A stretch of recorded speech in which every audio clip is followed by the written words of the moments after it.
Chers compatriotes, avant toute chose, je m'incline devant la mémoire de nos forces combattantes tombées au front, de nos compatriotes victimes de la violence, de l'insécurité et de l'abandon de l'État.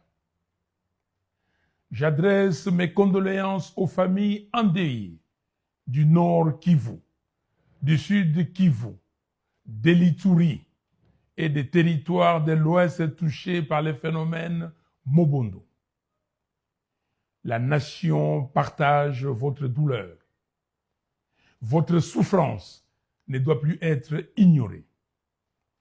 Mes chers compatriotes, en cette fin d'année 2025, la République démocratique du Congo, notre pays, traverse l'une des crises les plus graves de son histoire. Notre pays est agressé.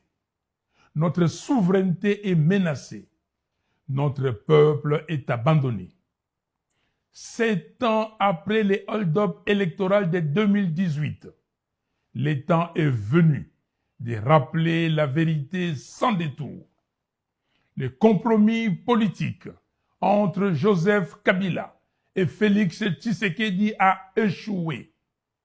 La prétendue passation civilisée du pouvoir n'a produit ni paix, ni stabilité, ni cohésion nationale. Elle a affaibli l'État, fragilisé nos institutions et ouvert la voie aux ennemis de la République. Chères Congolaises, chers Congolais, le temps de la résignation est révolu. Le temps du mensonge est terminé. Le temps de la peur doit prendre fin. Aujourd'hui, les faits sont implacables. Plus de 8 millions de Congolais sont déplacés sur leur propre sol. Des millions vivent comme réfugiés. Plus de 3/4 de notre population peinent à se nourrir chaque jour. Et notre nation continue de pleurer des millions de vies fauchées par des guerres imposées, notamment par l'agression rwandaise et ougandaise. Ce drame n'est ni une fatalité, ni une malédiction. Il est le résultat de la convoitise étrangère, mais aussi de choix politiques irresponsables, de compromissions honteuses et de l'abandon de la volonté populaire. Un État qui trahit le vote du peuple devient faible. Un État faible attire le prédateur. Et c'est ce que nous vivons aujourd'hui. Mes chers compatriotes, notre souveraineté est désormais menacée par des décisions prises sans le peuple.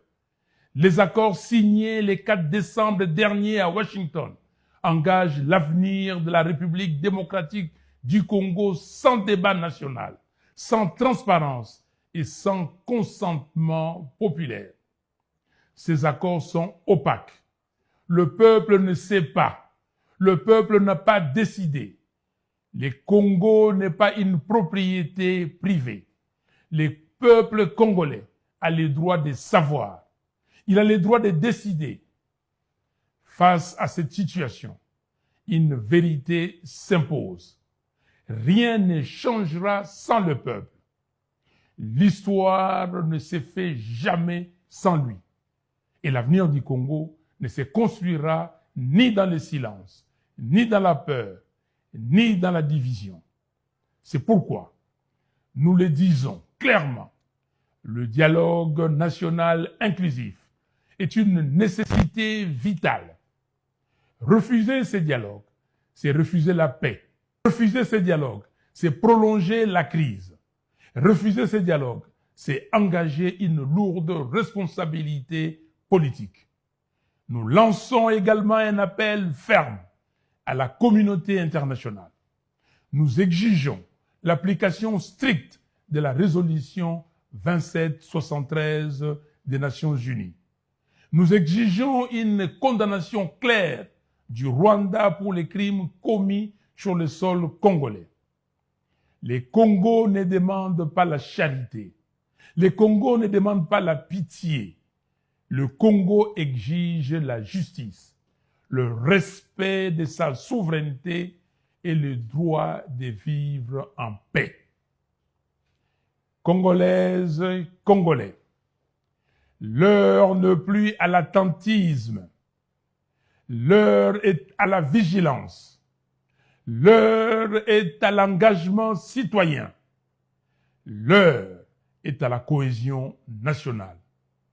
Soyons dans les camps de la patrie. Je m'adresse particulièrement à la jeunesse congolaise. Vous êtes la force, vous êtes le présent et l'avenir. Refusez le tribalisme, refusez la corruption, refusez le fanatisme aveugle, refusez l'affaiblissement de l'État. Exigez un leadership responsable. Exigez la convocation immédiate du dialogue national inclusif. Hier, jeune, avec mes amis, je me suis battu pour la fin de la dictature et pour l'instauration de la démocratie.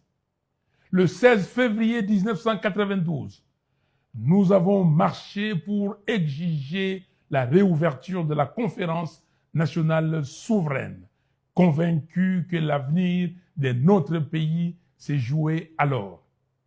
Aujourd'hui, toi, jeune Congolais, ne laisse personne hypothéquer ton avenir ni confisquer tes rêves. Lève-toi, prends ta place dans l'histoire de notre nation, engage-toi. Mes très chers compatriotes, en cette fin d'année, je vous adresse où que vous soyez mes vœux le plus sincères pour l'année 2026.